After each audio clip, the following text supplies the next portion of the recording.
Onda Cero León, 98.3 FM.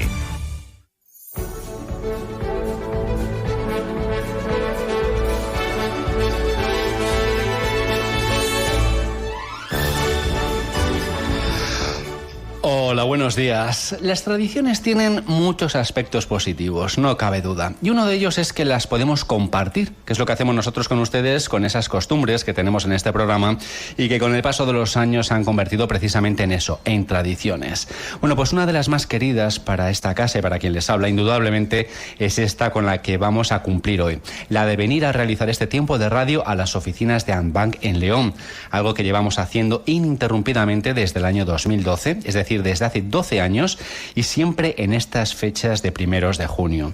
Así que aquí estamos, amigos, en la que consideramos nuestra casa, porque Onda Cero y María Jesús Soto, directora de Andbank, llevamos juntos desde hace 31 años. Si alguien dudaba que los matrimonios de larga duración no existían, aquí estamos nosotros para desmentirlo y llevarles la contraria, porque diariamente, y ustedes lo saben, los profesionales de Andbank cuentan con su espacio en esta sintonía para mantenernos muy bien informados de todo lo que sucede en el mundo de los mercados y de la economía.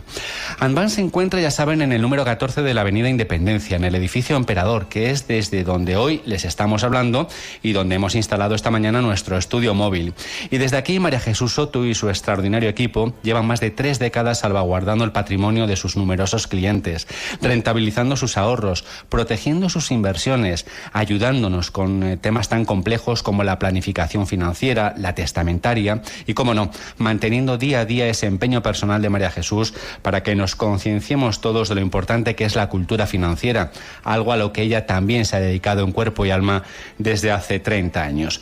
Y después está la Fundación María Jesús Soto, que entre otras cosas pues ha dado luz, como ustedes también conocen, pues a una colección muy notable de libros, precisamente con esta temática de la cultura financiera. Libros destinados a niños, a jóvenes y sobre todo a públicos de todas las edades, porque nunca es tarde para aprender cosas nuevas. A lo largo de los próximos minutos hablaremos de cómo están transcurriendo las cosas aquí en este año 2023 desde el punto de vista económico, las previsiones para lo que resta de año, cómo están respirando los mercados, cómo organizar los patrimonios de las familias, de dónde y cómo invertir, también hablaremos. Bueno, nos va a faltar tiempo, como siempre, para abordar todos los asuntos que pasarán por nuestros micrófonos. Y lo haremos aquí, por supuesto, en la sintonía de Onda Cero, con nuestro programa Más de Uno León, en la casa de todos los leoneses, de todos aquellos que quieran llamar a las puertas de Andbank. Recuerden, estamos hoy en Andbank, en las oficinas del inversorinquieto.es también, en el edificio Emperador en la Avenida Independencia número 14. Reciban los saludos de quien les habla, Javier Chamorro, aquí al micrófono, y de mi compañero Jorge Lozano, que atiende los controles técnicos desde nuestra emisora de Julio del Campo. Enseguida estamos con las noticias, con Rosa, e inmediatamente entramos en conversación ya con María Jesús, que la tengo aquí a mi lado, y de hecho la voy a saludar. ¿Cómo estás, María Jesús? Muy buenos días. Buenos días, Javier. Bienvenidos a todos y bienvenidos a los oyentes, que aunque están en sus casas, espiritualmente nos acompañan en esta sala de bolsa. Yo siempre digo, qué difícil es glosar en este año 31 años, ¿no?, de vida, de lo que ha sido y de lo que es Andbank, ¿no? Pero es un poco lo que he comentado.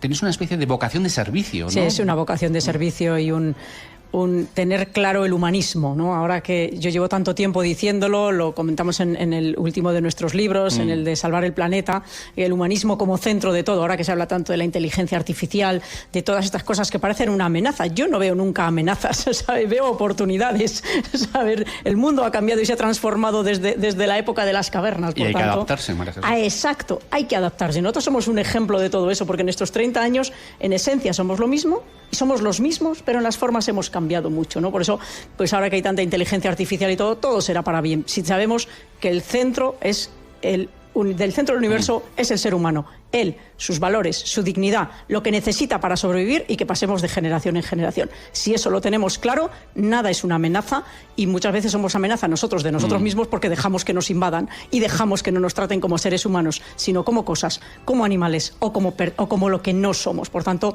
ahí es donde tenemos que reivindicar el ser humano y lo que representamos y nosotros lo tenemos muy claro, esa es nuestra vocación. Y nosotros también, que llevamos a vuestro lado desde hace más de 3 décadas y conocemos cuál es la auténtica filosofía de Andbank y la tuya propia, ¿no, María Jesús? Más de Uno León, en directo desde las oficinas de Andbank en León y el Inversor Inquieto. Aquí continuamos, recuerden, Adbank en León está en el edificio Emperador, en la avenida Independencia número 14. Seguimos charlando con María Jesús Soto, con su directora. Ya hace años que tenemos abierto aquí Adbank, y esta sala de prensa me decías que se había inaugurado en el año 98. Sala de bolsa, perdón. En el 98. En el año 98, que me acuerdo además que hicimos un programa especial. Sí. ¿Cuánta gente habrá pasado por aquí? ¿Cuál es un poco el sentido que tiene esta pues sala? La sala nació con motivo de que necesitábamos un espacio en el que las personas pudiesen reunirse para que les diéramos charlas en grupos pequeños. Era cuando teníamos el famoso CAF, el calendario de actividades financieras. Entonces venían varios días por semana en grupos a la temática que teníamos cada mes, y entonces era con vocación formativa. También eran aquellos años en los que los inversores compraban mucho en bolsa, que fue cuando se empezó a privatizar todo en nuestro país. Telefónica, Repsol, todas las grandes compañías de nuestro país que eran públicas se privatizaron. Entonces la gente le gustaba mucho la renta variable. Se montaban aquí los corrillos de inversores que venían a ver cómo estaba la bolsa, tenían aquí sus tertulias, compraban, vendían. Entonces eran aquellos años, ¿no? Y bueno, pues aquí la mantenemos, aquí traemos a los niños, aquí hacemos el programa, y aquí, bueno, pues mantenemos la esencia que yo os decía hace un momento, ¿no? Así que esta es la historia de esta sala. Exactamente. Bueno, tenemos muchas cuestiones que plantear a María Jesús, pero hoy sí que quería empezar por lo que normalmente terminamos, que es la Fundación María Jesús Soto. Y vamos a empezar por ahí porque tienes además pues noticias interesantes que trasladar a todos nuestros oyentes. La sede de la Fundación está en este mismo edificio. Sí, en la primera planta, exacto. Nosotros tenemos aquí, estamos en 3 plantas del edificio Emperador desde hace 30 años, pues porque formamos parte de la esencia de este edificio, ¿no? Y no hay mejor sitio para nosotros que estar aquí, pues con todo lo que representa el propio edificio y lo que representamos nosotros. Entonces aquí estamos, y la fundación está en la mitad de la planta de la... Donde estaban las oficinas, ¿no?, de la ELDE. Los más veteranos se acordarán. Exacto. Donde estaban las oficinas de la ELDE, justo ahí tenemos la fundación. Y sí, como bien dices, vamos a empezar por la fundación para contar rápidamente qué novedades tenemos en la fundación, y es que seguimos muy activos, y este año hemos cerrado el acuerdo con la Consejería de Educación de Madrid, todo ello impulsado por Isabel Ayuso, y esto lo dicen las cartas, no lo digo yo, lo dicen las cartas que nos llevamos trasladando Isabel y yo desde hace un montón de años, cuando le mandé una carta con motivo de la reforma que se estaba haciendo por parte del partido en el gobierno de los temas educativos, donde se relegaba todavía más, si es que se puede regar todavía más, el aprendizaje de los asuntos de economía y de emprendimiento en las aulas, ¿no? Algo que cada día todos somos más conscientes de que hace mucha falta. Bueno, le mandé una carta diciendo que no era una buena iniciativa, que le expliqué lo que éramos nosotros. Le gustó mucho, contactó conmigo respondiéndome a mi carta, y a que tenía mucho interés en ayudarme y a que esto se implementase en la Comunidad de Madrid. Bueno, y así nos pasamos varios años trabajando. Este año ya se implementó, ya hemos firmado el acuerdo con la Comunidad de Madrid, liderado por Isabel Ayuso. Ella ha elegido su equipo, el equipo de las personas de la Consejería de Educación, y ya hemos empezado las actividades, ¿no? Con un primer concurso que se llama Las empresas se reinventan, en el que participa también Bolsas y Mercados de España, BME, y por supuesto en Castilla y León. Por tanto, las actividades se centran de nuestra fundación en 2 comunidades, en los colegios de Castilla y León y de la Comunidad de Madrid, pero además de eso tenemos muchos concursos que participa toda España: el concurso de bolsa, el de ajedrez y finanzas. Seguimos creando libros, ya tenemos ahora el último, que es el de los fondos de inversión, que va a salir al mercado en cualquier momento, y como digo, pues estamos muy activos, hacemos los talleres para los niños, los concursos funcionan fenomenalmente bien,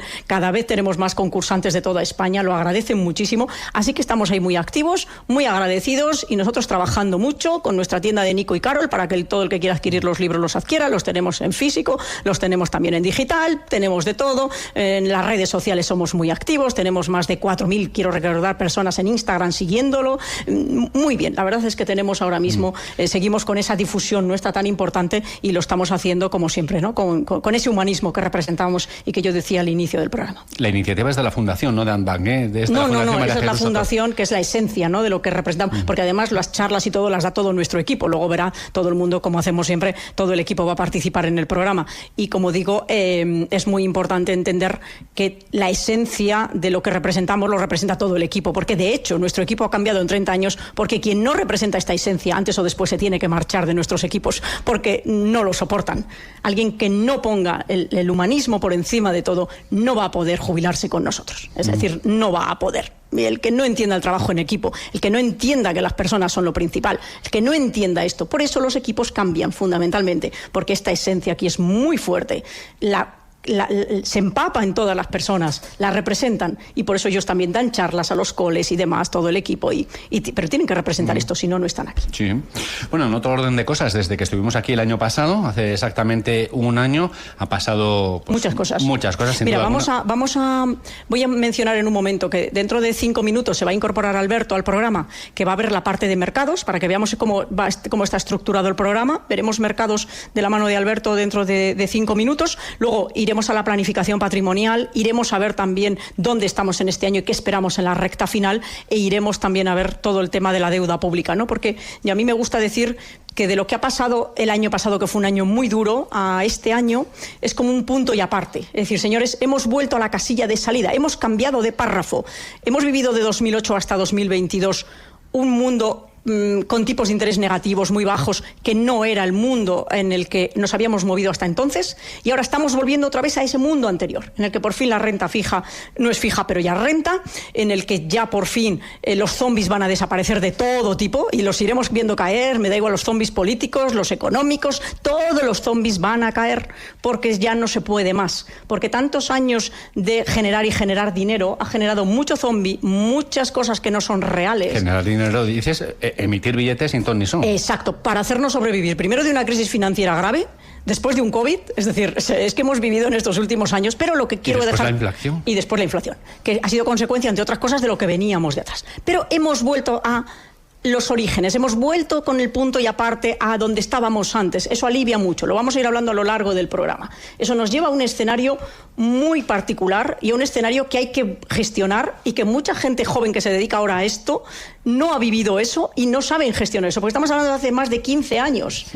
No estamos hablando de antes de ayer. Muchos jóvenes que están ahora en el mundo financiero y que se dedican a esto no saben cómo hacer ahora en estos tiempos, porque no han vivido todo lo anterior. Es que tú hablas desde 2008, han pasado 15 años desde el cataplof, desde el estallido de la burbuja inmobiliaria, la caída de Lehman Brothers, han pasado ya 15 años. 15 años, eso es muchísimo tiempo, pero yo veo que volvemos otra vez a lo anterior, y a mí me gusta, porque no hago más que contarles a los equipos, y lo iréis viendo a lo largo del programa, esto es como lo de antes, esto es como lo de antes, hay que enfocarlo por aquí, hay que enfocarlo por aquí, hay que enfocarlo por ahí.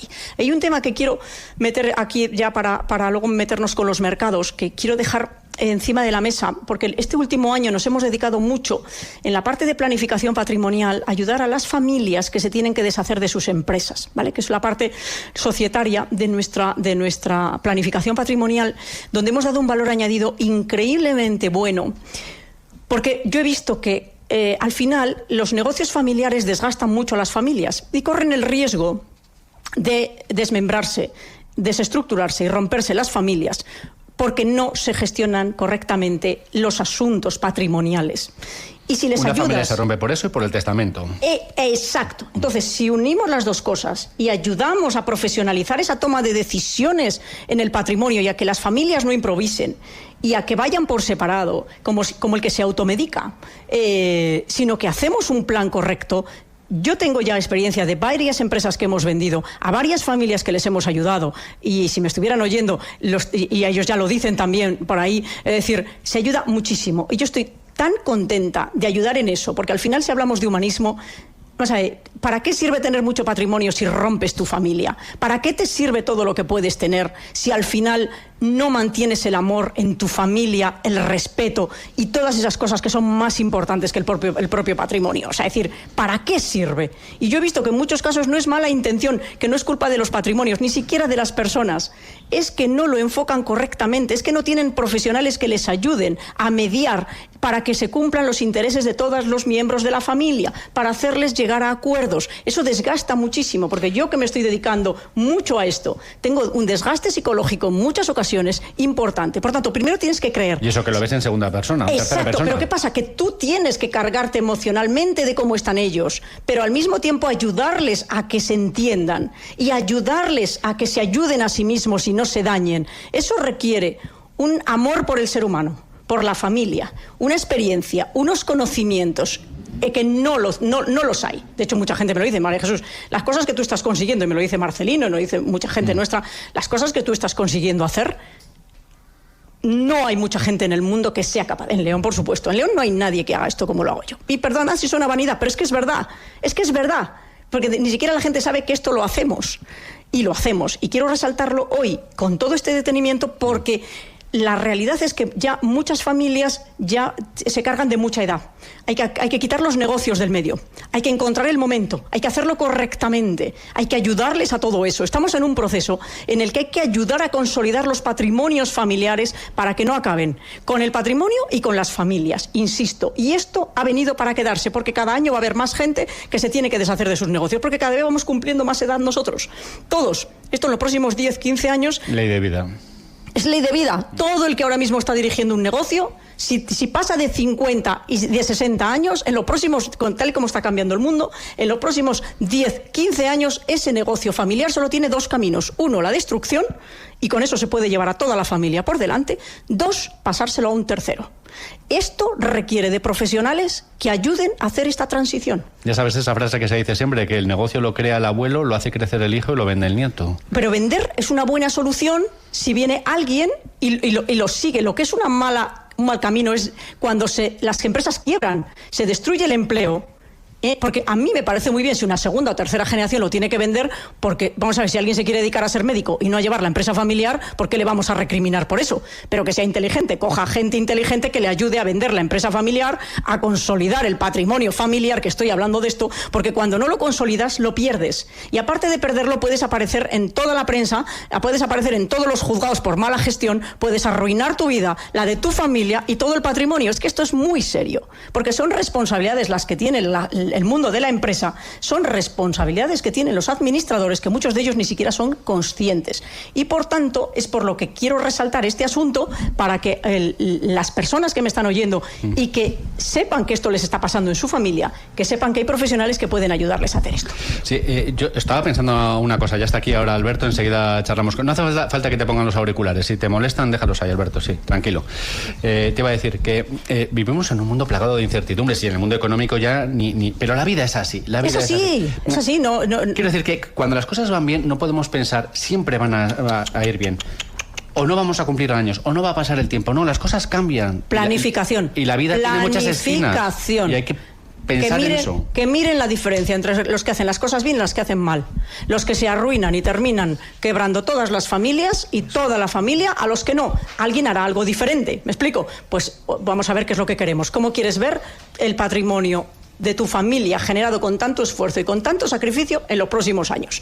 ¿Lo quieres ver consolidado y que pueda pasar de generación en generación y formar a las generaciones para que sepan administrar patrimonios y no gastar y gastar y gastar? Porque gastar es muy fácil, para eso no nos necesita entrenar nadie. O sea, decir no. Pero eso termina, como siempre, en la ruina de todo el mundo. Así que educación financiera, educación en valores, profesionales que ayuden a consolidar los patrimonios. Saber que, como en la salud, cuando una persona tiene mucho patrimonio, cuanto más tiene, como yo digo, es como si tiene una enfermedad muy grave, más necesita a los especialistas. ¿Y os viene mucha gente? Hombre, por favor, no te lo puedes ni imaginar. Pues de hecho, es que tenemos que seleccionar dónde podemos ayudar y dónde no. Porque hay cosas que podemos ayudar y cosas que ya no podemos ayudar. O porque llegan tarde y ya están muertos y yo ya no puedo ayudar a alguien que ya ha entrado en la deriva. Esto hay que hacerlo antes, cuando ya estás abocado a la destrucción, cuando estás abocado a la suspensión de pagos, cuando estás abocado a tener un problema muy grave. Ya no te puedo ayudar. Esto es como en la salud. Hazte chequeos, míratelo antes. Prevención. Y cuando tienes un patrimonio, tienes una empresa familiar, hazte la idea de que necesitas profesionales como nosotros que te ayuden a ver cuál es el futuro, cómo hacerlo, cómo hacer los testamentos, cómo hacer o la venta de la empresa o el negocio o lo otro. Planificación. El que hace esto sobrevive, el que no desaparecerá. Esto es así y es como la vida misma, implacable. Sin solución. Importantísimo lo que acabamos de escuchar. Estamos charlando aquí con María Jesús Soto en este programa especial que estamos realizando hoy desde Ambank de aquí de León. Ya está aquí con nosotros Alberto. Sí, ahora vamos a empezar por la primera parte. Buenos días, ¿qué tal? Vamos a hablar de mercados. Entonces, yo os decía hace un momento que habíamos pasado, que el año 22 había sido un año especial, que nos ha llevado a un punto y aparte, y vamos a repasar con Alberto en el primer momento ahora del programa, de esta parte final, inicial, pero final hasta las noticias. Un resumen rápido de qué traíamos del 22. Alberto, ¿qué pasó en ese 22 tan duro que vivimos? Pues fue un año, como bien dices, de desafíos, ¿no? Vimos acontecimientos como fueron el conflicto de Ucrania, el aumento de la inflación o las subidas de tipos de interés que hicieron que fuera un año muy difícil para los mercados financieros. Esto lo que hizo al final fue que prácticamente todos los activos, de hecho salvo el dólar y las materias primas, pues finalizaran el año con pérdidas. En febrero lo más relevante quizás fue el estallido de la guerra de Ucrania, que tuvo un gran impacto, ¿no? Esta crisis pues se sumó a las las secuelas que traíamos de la guerra de la pandemia, aumentando inflación en materias primas y energía, incrementando deudas públicas también e incrementando los desajustes que teníamos en las cadenas de suministros. Esto obligó a los bancos centrales a unas subidas de tipos sin precedentes y que fueron de una intensidad y una rapidez muy superior a lo que podía esperar. A mí me mercado. gusta decir que es como cuando coges un avión y en lugar de subir sube suavemente por la pista, lo que hace es subir en vertical como un caza, ¿no? Cuando subes los tipos así, inevitablemente los que están dentro con la presión solo podemos vomitar, ¿sabes? Por eso el año pasado... Sobre todo cuando llevamos tantos años sin nada. Exacto, entonces de pronto te lo hacen y sin anestesia y sin avisar... Te han despertado de golpe. Exacto, solo podemos vomitar, pero no pasa nada, uno se recupera de eso, no se muere, ¿verdad, Alberto? Sí, totalmente. Esto es así, al final los bancos centrales tienen que actuar y así fue, ¿no? La Reserva Federal, de hecho, fue la que lo lideró, fue la que comenzó con toda esta estrategia, este cambio de estrategia de los bancos centrales, y en marzo hizo ya la primera subida desde el año 2018. 2 meses después implementó los tipos en 50 puntos y después hizo 4 subidas de 0,75 puntos, demostrando que se tomaba en serio la inflación, subiendo en junio, julio, septiembre y también en noviembre, y finalizando el año con una subida adicional de medio punto para situar los tipos de interés en niveles que no veíamos desde el año 2007 en Estados Unidos. El Banco Central Europeo fue más cauto al inicio debido a que tenían miedo del deterioro que podían ocasionar en la economía, ¿no? Sin embargo, con la inflación desbocada, llegando al 10% interanual, pues ya en marzo se vio obligado a finalizar el programa de compras de activos, ¿no? En julio fue cuando hizo la primera subida, en el caso del Banco Central Europeo, la primera subida de tipos de interés en 11 años. Y luego hizo otras 2 subidas adicionales de 75 puntos básicos en septiembre y octubre, y también finalizó el año con una subida de medio punto para situar también los tipos de interés en niveles que no veíamos desde el año 2008. Por eso las hipotecas, pues, y de hecho ahí se ven los datos de las hipotecas, ¿no? Que ya se conceden menos, pero es que es normal, entre la inflación, los gastos, los impuestos tan enormes que tenemos en nuestro país, como todo el mundo sabe que son desmesurados, porque tenemos un monstruo que, aparte de la inflación, que es el Estado, que gasta y gasta y gasta sin control, sin orden, sin mesura, y claro, y de forma improductiva, y claro, los ciudadanos no llegan y tienen las hipotecas a más de un 4%, ¿verdad? Con lo cual eso las 3 famosas Ds, ¿no? Como es deuda, desempleo y déficit. Claro, eso es lo que lleva a un país y por eso, como decía Alberto, esas subidas de tipos lleva al Euribor a los niveles a los que los lleva, que por otro lado es sano, para que el endeudamiento lo pueda tener aquel que gasta de forma productiva y que se lo puede permitir. Esto funciona así y es sano y es limpio, ¿no? Pero es duro, claro. Como en la economía de tu casa. Claro, como en la economía de casa, así es. De hecho, el Banco Central Europeo también fue muy relevante lo que hizo en junio, ¿no? Que tuvo que anunciar pues una estrategia más flexible en el programa de reinversión de los vencimientos de la deuda, porque veía que las primas de riesgo empezaban a dispararse, ¿no? Por último, yo sí que quería decir de esta parte también cómo se comportaron los índices, porque es que al final esto tiene unos efectos y vimos algo que no había pasado en muchos años, y fue que la deuda o la renta fija y la renta variable cayeron de manera muy importante, ¿no? Con el índice de acciones a nivel mundial cayendo por encima del 18%, mientras que el índice de bonos en dólares cayó por encima del 13%.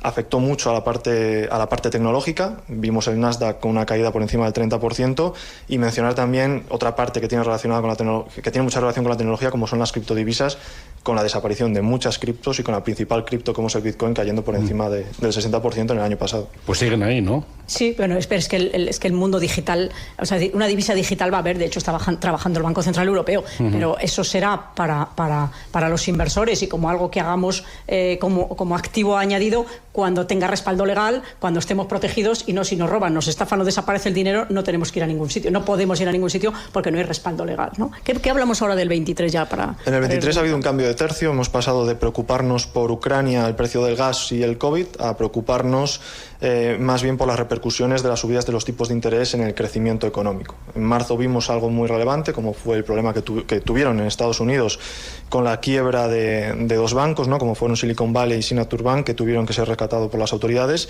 y en Europa tuvimos el contagio nuestro particular con Credit Suisse, que tuvo que ser absorbido por UBS. Hay que mencionar que esto no tiene nada que ver con lo que ocurrió en el año 2008, el sistema bancario está mucho más saneado y es algo que conviene destacar, ¿no? Por otro lado, hablando de crecimiento económico este año, los datos de actividad y de empleo todavía son buenos, se demuestra que son resistentes, ¿no? y salvo algunos países como Alemania, parece que la recesión por lo menos se aplaza en el tiempo, ¿no? Desde luego lo que no hay es datos para decir que vamos a vivir una recesión muy fuerte o fuerte a nivel global. Esto ha provocado pues, que los índices de renta variable vayan bien, con subidas interesantes en lo que va de año. Los principales índices pues, están subiendo en torno al 10% y tenemos recuperaciones fuertes como el Nasdaq, que recupera un 23% a cierre de mayo, o el Nikkei japonés, que está subiendo también muy cerca del 20%. Cuando no se estaba esperando, porque recordemos que de cara a final de año no se estaba esperando que esto sucediera. Por eso nosotros cuando decimos hay que estar diversificados, hay que estar en mercado, hay que dar horizonte temporal, porque si no hubiéramos sido fieles a lo que decimos siempre, los inversores no habrían recuperado lo que llevamos de año, pues casi un 3%, en torno a un 3% de las carteras de lo que caímos el año pasado. ¿Se pusieron muy nerviosos? No, porque aquí como estamos acostumbrados y ya la educación financiera hace su efecto, se ponen nerviosos en preguntar. Cuando dices, no, tranquilos, y vamos a ser fieles al horizonte temporal, vamos a ser fieles a la gestión, vamos a ser fieles a lo que están haciendo los gestores que nos han sacado de todas las crisis anteriores, pues una vez más, esta nos está ayudando a que cuando el mercado se ha comportado mejor de lo que inicialmente esperábamos para primeros de año, pues lo estamos festejando, las cosas como son, ¿verdad? Y los que han entrado nuevos mucho mejor, porque los que están entrando nuevos ni siquiera se comieron el desastre del año pasado y están recogiendo las subidas de este año, así que por eso digo que muy bien, contentos. Alberto, muy bien explicado, muchísimas gracias. Gracias a vosotros.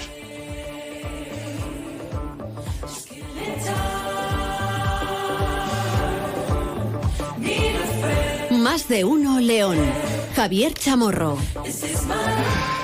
Continuamos en esta emisión especial de nuestro Más de Uno León, amigos, en este día, en este 5 de junio en que les estamos acompañando aquí en la sintonía de Onda Cero, hoy haciendo nuestro programa un año más, por 12ª vez consecutiva desde Andbank en León. El edificio Emperador es quien acoge Andbank aquí en la Avenida Independencia número 14, decía yo antes, María Jesús, que 12 años ininterrumpidos, ni la pandemia pudo con esto. No, ni la pandemia pudo. No, ni en nuestra conferencia anual, acuérdate. También es verdad que la hiciste en el 2020. La hicimos en 2020, la hicimos allí en el auditorio.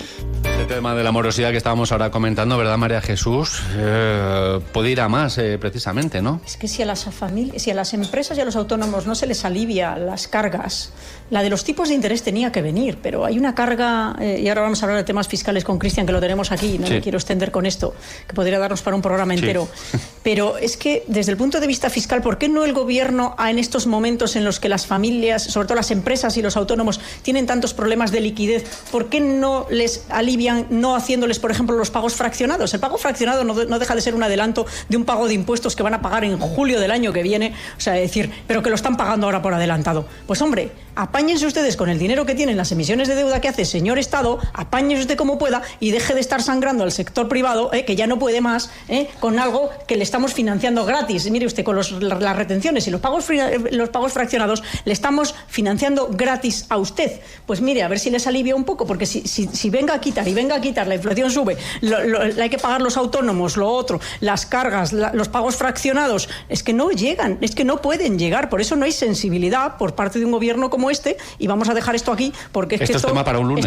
Esto es tema para un lunes, a lo mejor lunes que viene completo, pero es así. Sí. Una medida, por ejemplo, para que esto se alivie un poco: no hagan ustedes los pagos fraccionados, déjenles vivir.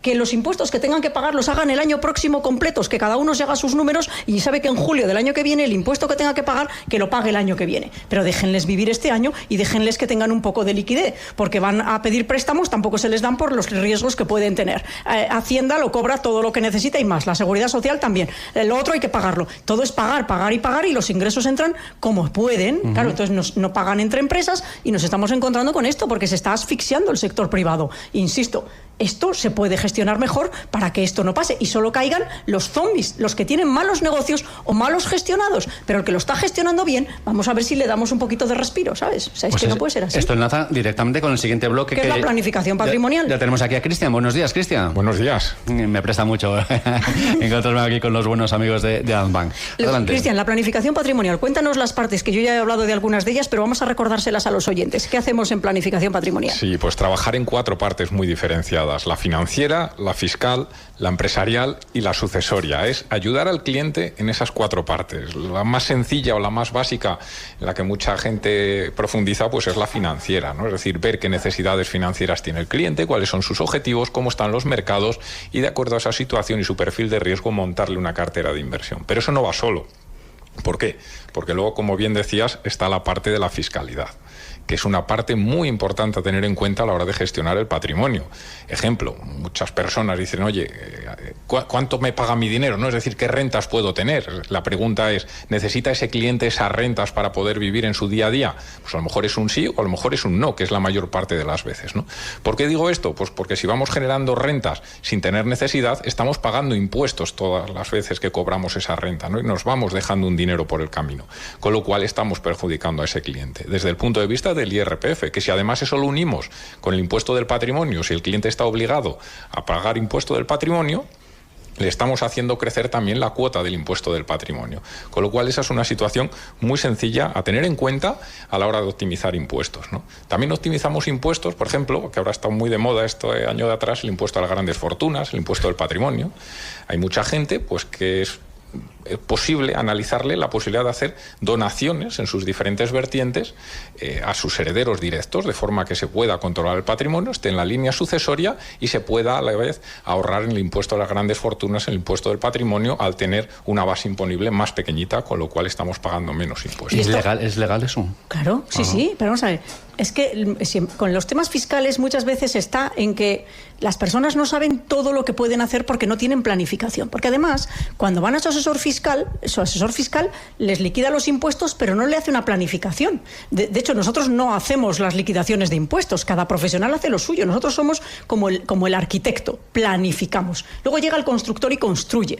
Es decir, y cuando una persona tiene un patrimonio elevado, hay que analizar si es bueno o no que pueda donar a sus herederos, el qué, cómo y de qué manera y qué impuestos puede suponer eso. Porque hay muchas personas ahora que se han lanzado a hacer donaciones de inmuebles, que es un error en muchos casos, porque no saben que van a pagar unos impuestos asociados, no el de donaciones, pero sí en la renta, la plusvalía asociada a lo que el beneficio que ese inmueble está generando. Es decir, tú tienes un inmueble... Aquí no puede con ese impuesto, ¿eh? Mira, tú que además no estoy hablando del impuesto del ayuntamiento. Eso es otra cosa. No, es en tu declaración de la renta. Tú tienes un inmueble, lo compraste o lo heredaste por X. Ahora vale X más 1. La diferencia entre X y X más 1, es decir, ese 1 paga al 20 y tantos %, según el importe, o sea, en tu declaración de la renta. Cuando si eso lo reciben los herederos por sucesiones, ese impuesto no lo tienen que pagar.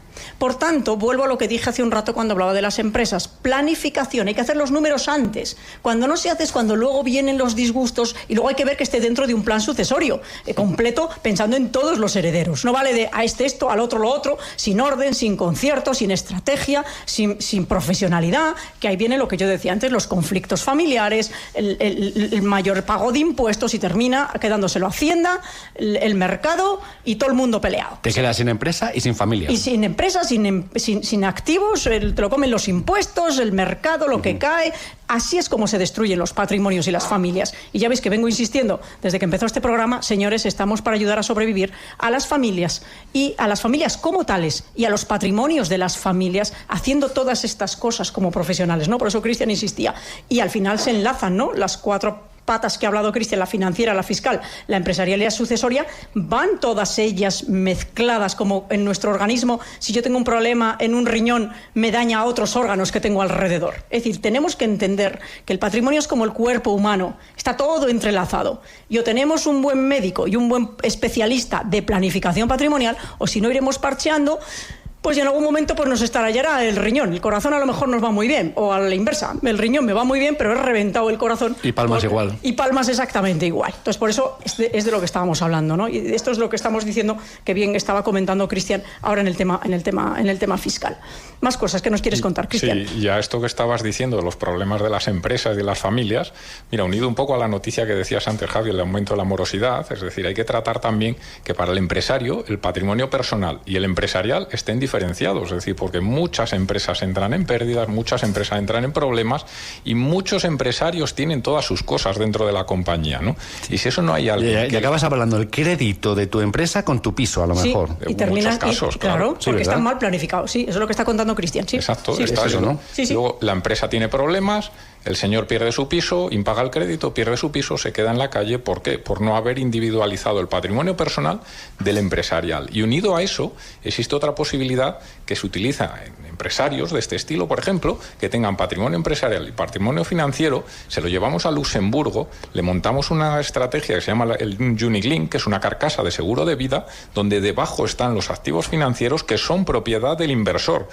A diferencia de lo que ocurre en España, esa figura, si se monta en España, los activos financieros son de la entidad aseguradora, con lo cual puede haber un riesgo entidad, un riesgo de quiebra, ¿no? Allí no, allí la cartera de gestión de activos financieros, de fondos de inversión, es del cliente y está debajo de la estructura del seguro de vida. ¿Qué ventajas le aporta esto? La primera, pues que si se cumple un tiempo mínimo de estancia, ese patrimonio es inembargable para el cliente. Es decir, es su patrimonio personal y no se lo puede tocar nadie. Es decir, puede quebrar la empresa, tener una serie de responsabilidades, pero ese dinero lo tienes protegido porque no te lo van a poder embargar. Y esto lo sabe todo el mundo. Nosotros sí, y lo estamos haciendo para mucha gente que lo necesita. Es decir, yo no sé si lo saben o no, solo hay que preguntar. Y además es que no es que sea legal, es que es normal y corriente hacerlo. Los que saben de esto lo hacen porque saben que es la manera de proteger y preservar su patrimonio. Nosotros, según cuando vemos la analítica con la persona, de la familia y lo otro, le estamos diciendo, oye, lo más probable es que haya que abrir un Unit Link en Luxemburgo para proteger esto, esto y esto. Pero lo que os decía antes, hay que hacerlo con varios años. Tú lo haces cuando tu empresa está a punto de quebrar y ya es embargable. Por es que lo que yo decía antes, si llegas tarde, te lo vas a perder todo. Has llegado tarde. No hay solución. No hay solución. No hay solución jurídica ni solución de ningún tipo. Estás muerto. Mientras que si lo haces bien, tenemos margen, ¿no? Claro, y tiene que ser con una entidad aseguradora de allí, ¿vale? Luego la entidad gestora tiene que poder operar también allí, ¿vale? Y luego, ¿qué es lo que pasa? También hay que ayudar al cliente a que pase lo que quiera que pase, incluso después de muerto, a montar una planificación sucesoria correcta. El Unit Link ayuda, ¿por qué? Porque va por fuera del testamento a marcar lo que quiera que pase a modo de beneficiarios, ¿no?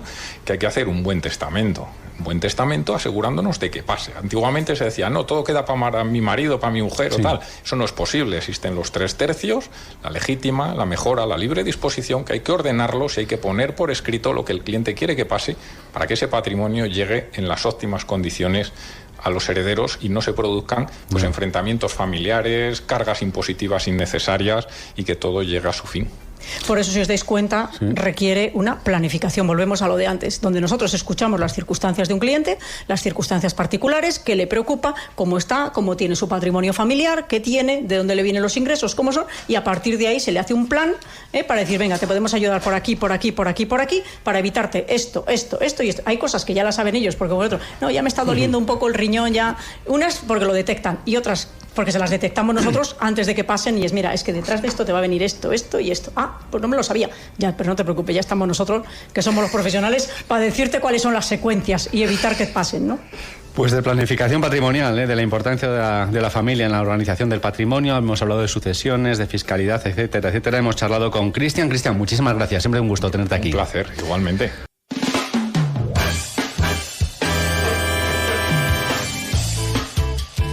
Más de uno León, en directo desde las oficinas de Andbank y el Inversor Inquieto. Sigue a nuestro lado, como no, María Jesús Soto, directora de Andbank en León y del inversorinquieto.es. El inversorinquieto.es. Yo lo miro todos los días, lo tengo en favoritos y siempre hay alguna cosa interesante que leer ahí, seleccionamos, ¿verdad? sí, ahí seleccionamos, ya sabes, nuestras conferencias se emiten desde ahí, se pueden volver a ver ahí las entrevistas que hacemos y ahí seleccionamos lo que es interés desde el punto de vista de los mercados de capitales, ¿no? ¿Sabes? Noticias económicas y todo lo que hacemos o hacen los expertos y seleccionado por nosotros para quitar un poco... iba a decir, la paja, seleccionar el grano y queda la esencia, ¿no? Sí, queda la esencia que queremos ser interesante. Bueno, ahora tenemos pues, a Fran. Hola, Fran, buenos días. ¿Qué tal? Buenos días. Ya hemos estado hablando antes con Alberto, ¿no? De qué había sucedido con los mercados hasta llegar hasta aquí y ahora vamos a hablar de qué podemos esperar de los mercados para los próximos meses. Pues sí, ahora vamos a ver con Fran qué cosas hay que vigilar, qué está encima de la mesa ahora. Se están adelantando muchas cuestiones, incluso lo decíamos al inicio, ¿no? El tema de las elecciones en nuestro país, afortunadamente va a adelantar muchas cosas buenas, que se hubieran retrasado 6 meses y aquí todo lo que sea adelantar cosas buenas, pues la verdad es que estamos de enhorabuena, ¿no? Y aquí tenemos más que nos va a contar Fran ahora, para unas hay que vigilar y otras que ya están pasando y que también son buenas en el caso del techo de deuda, los tipos de interés, la inflación. Cuéntanos, Fran. Bueno, pues esta parte efectivamente tiene algunos puntos a lo mejor menos positivos o menos amables, porque hay que prestar atención a cosas que pueden sorprendernos, pero de entrada ya el 2022 fue un año malo. Este año pensábamos que iba a ser de transición, nos está sorprendiendo positivamente, y el 2024 contamos que puede ser un año de estabilización. Hablamos siempre a nivel de mercados, que es lo que vamos a contar ahora. Las previsiones del Fondo Monetario Internacional sí que habla de unas perspectivas que se mantienen inciertas, donde hablan de un crecimiento que, bueno, después de que no nos haya afectado el problema de la crisis energética del gas en Europa, digamos que se libera o se ralentiza o se relaja un poco esa tensión que se esperaba, pero el crecimiento mundial esperado para este año se está marcado en el 2,8% y para el año que viene lo suben al 3%. A destacar sobre todo la ralentización en Estados Unidos, y destaca positivamente tanto Europa por un crecimiento que pasa del 22 al 23, que suma del 0,8 al 1,4%, y en el caso de Asia porque se mantiene por encima del 5, aunque vaya a bajar de un año a otro. Y especialmente hay que destacar España, que se estima que va a crecer en torno a 1,6 este año, incluso más según las previsiones de algunos de los actores.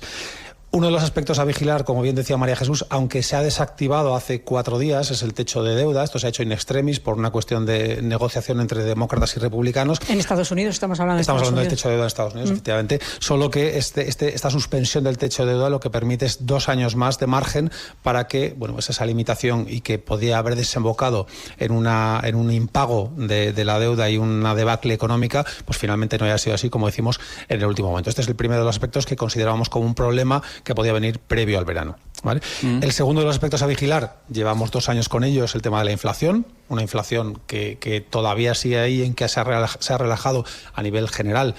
Podemos decir que bueno, hay cierta tranquilidad, al menos en Europa, en la zona euro, está en el entorno del 6,1%, pero sigue siendo un aspecto a vigilar porque la inflación subyacente, que es aquella que quita la energía y los alimentos no elaborados, esa todavía sigue ahí con la denominada inflación pegajosa o digamos que preocupante, porque no desaparece. Y luego hay que tener en cuenta otra cuestión, y es que si la OPEP sigue realizando recortes de producción, la parte energética encima nos va a venir en contra. Con lo cual, la inflación es un aspecto a vigilar, y de ella depende además lo que están haciendo los bancos centrales, que lo que quieren hacer es enfriar las economías, y lo hacen a base de subida de tipos de interés.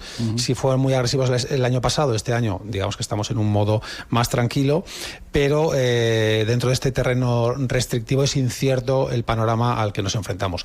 Sí que es verdad que en Estados Unidos parece ser que o bien en junio o bien en julio, en esta próxima reunión que tenemos estos días, en uno de los dos puede haber una subida adicional, y en el caso de Europa se cuenta con que haya una subida tanto ahora como en julio. Por tanto, parece que hemos llegado a una meseta, a un límite, estamos ya cerca de los niveles máximos de tipos de interés, o al menos es lo que tenemos con los datos encima de la mesa. Y eso que dice Fran es muy importante, porque primero, ya se sabe la financiación, es decir, cuando ya están pensando en financiarse, ya saben más o menos a qué tipos va a ser. En Europa estamos con el Euribor en el 4 y los tipos se van a ir al 4 ahora esta semana, pero a lo mejor es 4,25 máximo y ya está. Ya pueden hacer cálculos los financieros. Y también para las emisiones de deuda, en los comportamientos de la deuda pública, que luego hablaremos de ella, de la deuda en general, pública y empresarial, me da igual, gubernamental y empresarial, porque ya saben hasta dónde pueden salir las emisiones y los precios ya no fluctúan tanto. Y el que se vaya a comprar un piso y necesita una hipoteca. Eso, ya sabe más o menos cómo se la puede encontrar, porque ya no es, ¿y hasta dónde? No, pues a lo mejor van al 5, a lo mejor van al 6. La gente dice, ¿dónde va a parar? No, pues ya va a parar en el 4,25. Se cree y en Estados Unidos estamos hablando del 5,25, que es de donde están, puede ir al 5,5, pero ya estamos hablando de rangos ya previsibles. ¿Eso anima el consumo? Esto, más que el consumo, pregunto. Lo que anima es a la certidumbre, al tomar decisiones, porque ya tienes una certidumbre. No, anima al consumo el que pueda consumir y el que pueda pagarse el piso con los datos que le salgan, pero si no se lo puede pagar no le va a animar ni aun sabiéndolo, pero al menos da certidumbre, y todo lo que es certidumbre, cuando ya sabes lo que puede pasar y ya te mueves en un entorno previsible, es mucho mejor para la economía y para la parte financiera de las inversiones. Por eso digo que esto de lo que está hablando es una buena noticia, ¿no? que tenemos encima de la mesa y que estamos a punto de rematar en este verano ya. Cuando nos vayamos a la segunda parte del año, después de septiembre, esto ya, salvo que tengamos alguna otra cosa, Dios no lo quiera, que no tenemos ahora encima de la mesa, ya sabemos hacia dónde va esto, que es muy importante, insisto, para la parte de financiación de las empresas y las familias y para la parte de inversión en las carteras de renta fija. De hecho, ligado con esto, precisamente lo que en un principio se podía pensar que en la segunda parte del año en Estados Unidos tuviéramos recortes y bajadas de tipos de interés, de momento se espera que no sea así, pero es verdad que ya estamos en un nivel máximo, con lo cual esa certidumbre que nos da a la hora de tomar decisiones. De hecho, el otro punto también a tener en cuenta es una posible recesión, principalmente en Estados Unidos, una posible recesión quizá no de mucho calado, porque bueno, es que se está viendo en algunos datos americanos que están dando ciertos signos de deterioro en la actividad. ¿Como la de Alemania sería? Bueno, yo creo que incluso podría ser un poquito más. Lo que pasa es que hay que tener en cuenta una cosa, que todos estos movimientos en los tipos de interés, Estados Unidos apenas ha reaccionado. Hemos tenido un muy buen dato de empleo, seguimos teniendo crecimiento, es decir, realmente la economía todavía no lo ha notado, pero lo puede estar viendo. En relación a la subida de tipos de interés y al endeudamiento de empresas, familias, y lo que tiene que ver con las hipotecas que habéis comentado, es un efecto muy importante porque reduce la renta disponible, porque las empresas pueden ver cómo sufre, ahora lo comentaremos, es otro de los aspectos a vigilar, que son los resultados empresariales. Si tenemos unos costes financieros tan elevados, lo que tendremos son márgenes y unos beneficios más bajos de lo que en principio pensábamos. Entonces, no lo están notando y quizá no sea porque esa fortaleza que tiene la economía americana, esa locomotora, es muy difícil pararla, con lo cual va a ser una recesión, pensamos, o se piensa por parte de los expertos, que va a ser leve. ¿Vale? Y como decíamos, bueno, ya lo hemos comentado en Estados Unidos principalmente, hay que tener en cuenta también la ralentización en la recuperación china, que muchos se habían olvidado, pero está viviendo encuestas a la baja, está viviendo cifras industriales y exteriores algo menos bollantes de lo que se esperaba. Y ahí con el tema de China hay una cosa que destacar. Recordad que ellos vienen muy dañados del COVID, porque ellos hasta enero de este año tenían una política de COVID muy restrictiva, y lo que dicen los expertos es que les ha dañado estructuralmente a la economía china el COVID. Y todos sabemos que ha salido de allí y ellos lo provocaron, pero son los que peor han gestionado esto y son los que salen estructuralmente más dañados. De hecho, han cambiado totalmente desde enero. De un día para otro, o sea, pero porque ya no podían más, pero aún así salen muy dañados. Por eso les va a costar, con una población muy envejecida, estructuralmente muy dañados. Y estamos hablando de la segunda economía del mundo. No estamos hablando de que esto sea una buena noticia. Estamos hablando de que esto es una realidad que está ahí, ¿vale? Que irán remontando, pero que bueno, pues es un hecho y que buena parte, insisto, viene de la mala gestión en la época COVID.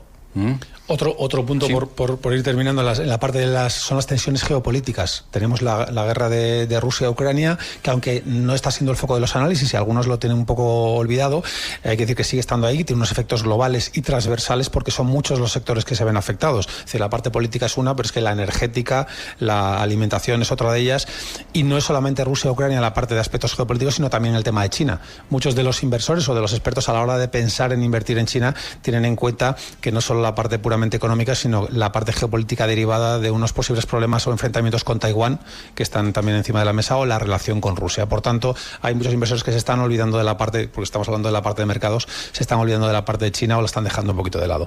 Los resultados empresariales que hemos comentado y cómo pueden afectar esos resultados financieros o esos costes financieros, y la parte de mercados donde, bueno, la renta variable lo ha hecho muy bien.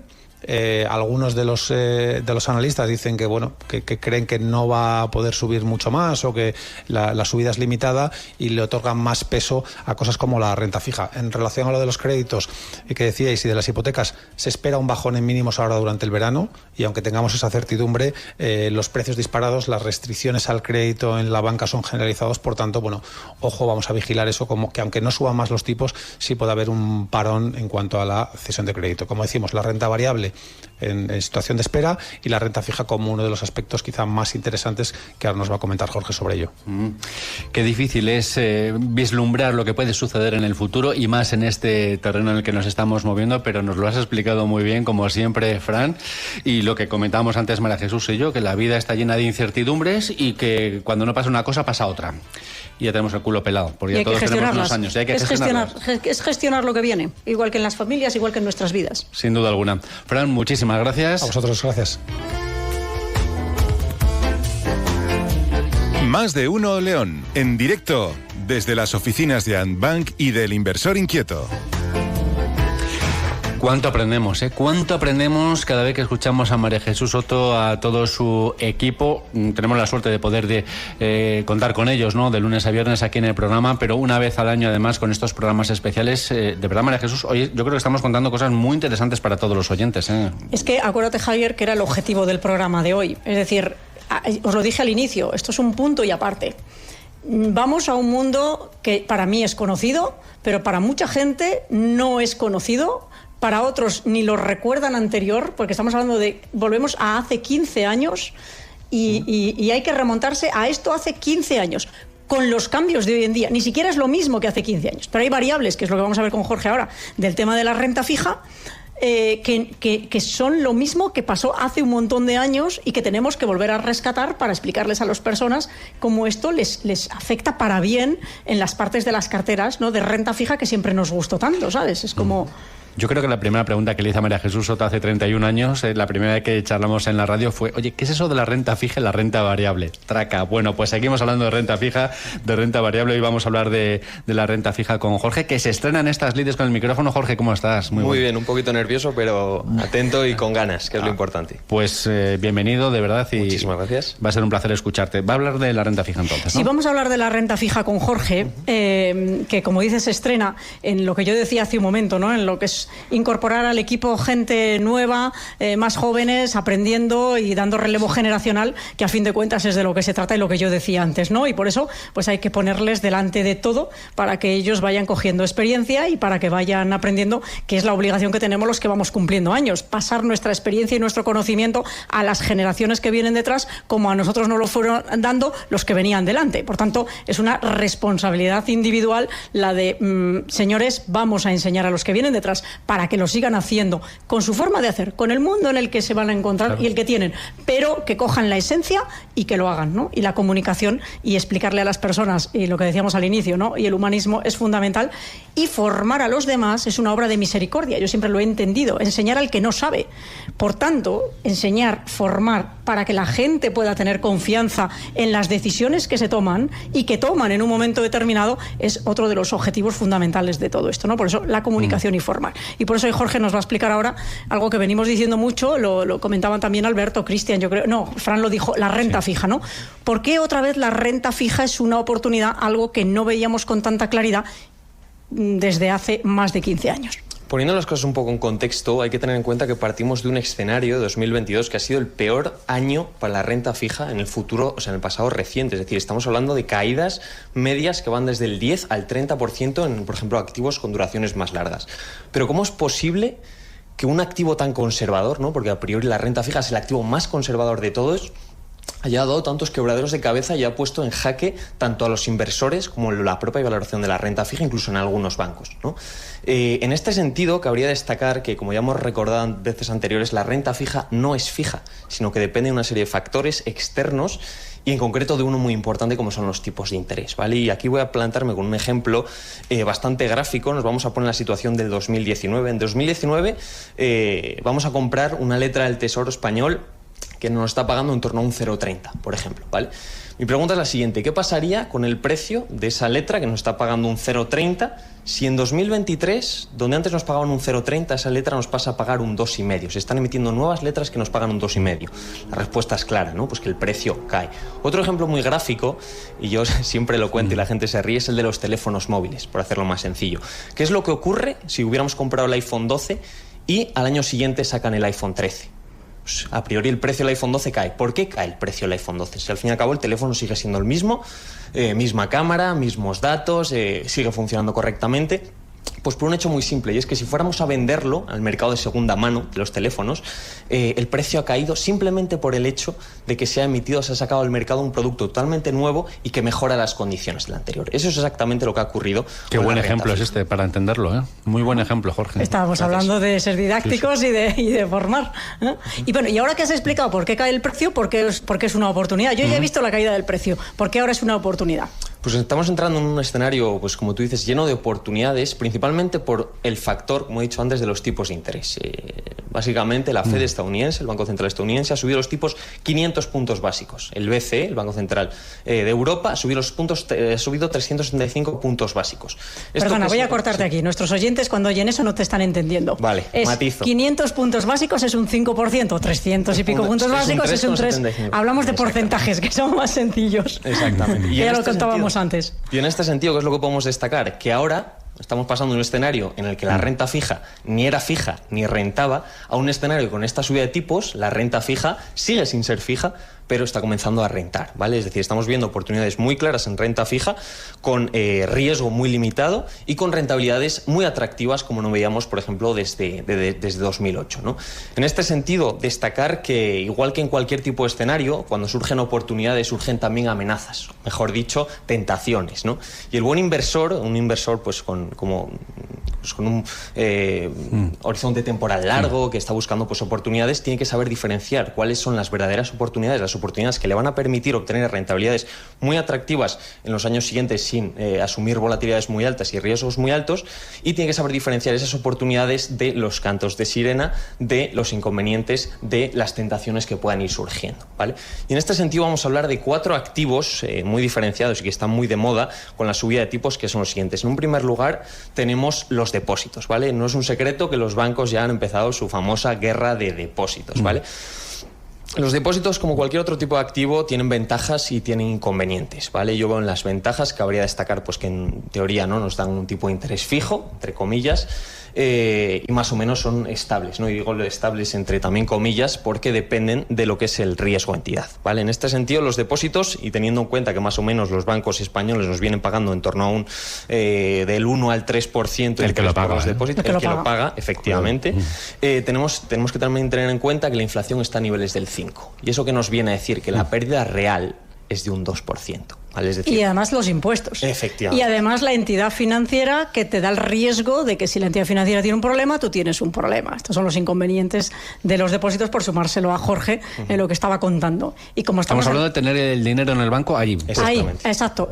Todos son inconvenientes. La única ventaja es como el que está anestesiado, ¿no? Es como estoy zombie, pues no me entero de nada. Es decir, vale, no fluctúa, pero porque estoy muerto. Es decir, no tengo emociones, no tengo sentimientos y no tengo nada, ¿vale? Pero el que quiera vivir zombie y perder patrimonio de forma constante, como venimos diciendo desde hace 30 años, el depósito es su sitio, ¿vale? El que quiera que el patrimonio le vaya más, superar la inflación y hacer respetar el horizonte temporal de ese ahorro, ahí es donde entran las otras variables que va a contar Jorge ahora. Exacto. Exactamente. La siguiente variable, y que también está muy en moda, sería el tema de las letras del tesoro, ¿no? Cuando los economistas, y sobre todo María Jesús lo comenta mucho, cuando la gente hace cola en los bancos, ya sea bancos comerciales o el Banco de España, es que hay una distorsión en el mercado, algo está mal, algo se ha roto, ¿vale? Esto es precisamente lo que hemos visto en meses anteriores con colas en el Banco de España, con gente yendo a comprar letras a un tipo de interés en torno a 2 y pico, 3,5%.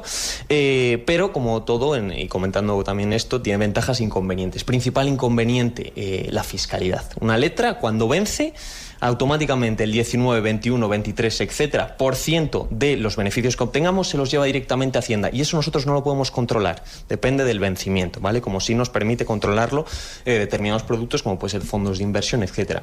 Otro tema muy importante es la diversificación. Cuando compramos una letra del Tesoro, en teoría no debería pasar nada, pero al fin y al cabo lo que estamos comprando es confianza en un país. ¿Qué ocurriría si ese país incumple su pago? ¿Vale? Como hemos visto en veces anteriores y ahora en el último susto de Estados Unidos, ¿no? ¿Qué es lo que pasa, ¿no? Pues ese riesgo, ¿no?, de no diversificar correctamente y siendo conscientes de que existen muchísimas más alternativas. Hay deuda española, pero también hay deuda alemana, francesa, estadounidense, incluso hay deuda gubernamental también que está cotizando a precios muy atractivos que nos puede permitir, primero, diversificar nuestra cartera, segundo, obtener rentabilidades más altas y, tercero, disminuir considerablemente el riesgo. Por tanto, en conclusión, como bien dice, las letras del Tesoro es una distorsión de mercado, que está invirtiendo a corto a alguien que a lo mejor no necesita el dinero a 4 o 5 años y está sacrificando coger otro tipo de activo que le va a dar rentabilidades en torno al 5% de media que esperamos para las partes de renta fija en los próximos años. Más el rejón del 20%. Más el rejón del 20% y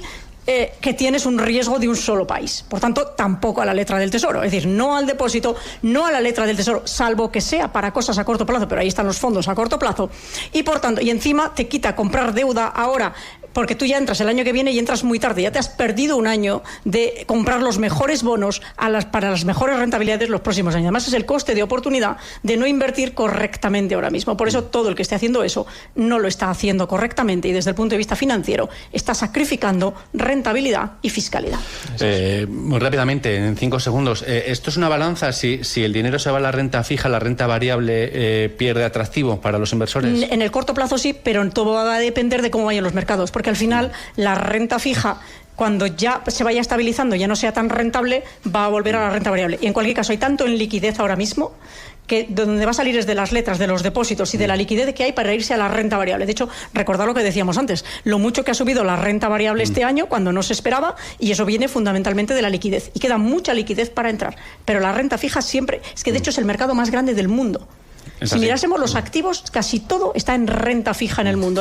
En renta variable hay un pequeño porcentaje del conjunto de los activos del mundo.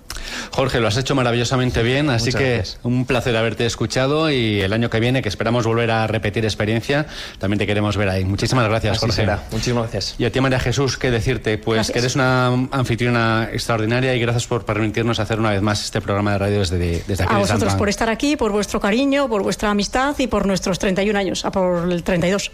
Exactamente. Gracias, María Jesús, gracias a todo su equipo. Vamos ya con las noticias. Andbank y el inversor inquieto. Venga a visitarnos y le haremos un estudio sin compromiso para que descubra en quién puede confiar. Le esperamos en la avenida Independencia 14, segunda y quinta planta del edificio Emperador. Teléfono 987 21 9494. Andbank y el inversor inquieto. El arte de la banca privada y el compromiso con la cultura financiera.